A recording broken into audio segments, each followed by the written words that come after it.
You ask Tiger to solve. This deals with linear equations with one unknown. The final result is x equals 5/6. Let's solve it step by step. Simplify the expression. Expand the parentheses. Multiply the coefficients.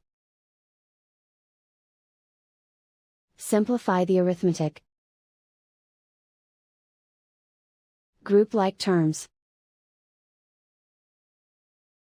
Combine like terms. Group all constants on the right side of the equation. Subtract 20 from both sides. Simplify the arithmetic.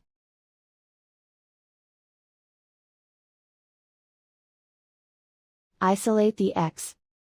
Divide both sides by -24. Cancel out the negatives. Simplify the fraction.